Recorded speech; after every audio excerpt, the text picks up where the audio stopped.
Last এপিসোডে আমি আমার ছোট্ট একটা ইন্ট্রোডাকশান দিয়েছিলাম, আমি কি করি এবং কি কি সার্ভিস দিতে পারি। আজকে আপনাদের একটা নতুন জিনিস বলবো, যেটার নাম হচ্ছে এসআইপি।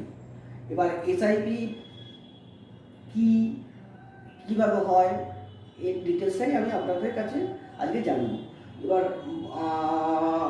অনেকেই দেখবেন যে এসআইপি সম্বন্ধে কোনো আইডিয়াই নেই। এসআইপির ফুল ফর্ম হচ্ছে সিস্টেমেটিক ইনভেস্টমেন্ট প্ল্যান। এবার বলবেন এটা কীভাবে সিস্টেমেটিক, কীভাবে সিস্টেমেটিক হচ্ছে?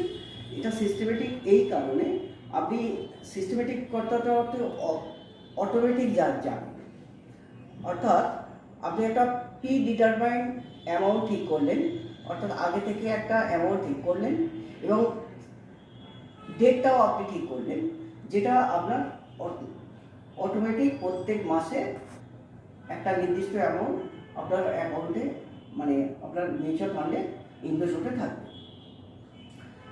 আচ্ছা, এবার আপনি বলবেন কীভাবে?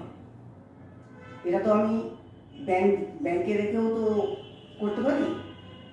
হ্যাঁ, ব্যাংকে রেখেও আপনি এই ইনভেস্টমেন্ট করতে পারেন, কিন্তু ব্যাংক যে রিটার্নটা আপনাকে দেবে আর মিউচুয়াল ফান্ডে আপনি যে রিটার্ন পাবেন সেটা প্রায় 3 গুণ। এবার বলবেন কীভাবে? 3 গুণ এই জন্য যে এখানে আপনার শেয়ার মার্কেটে টাকাটা ইনভেস্ট হচ্ছে আর এর রিটার্নটা অটোমেটিক্যালি আপনার রিটার্ন ব্যাংকের চেয়ে বেশি হয়।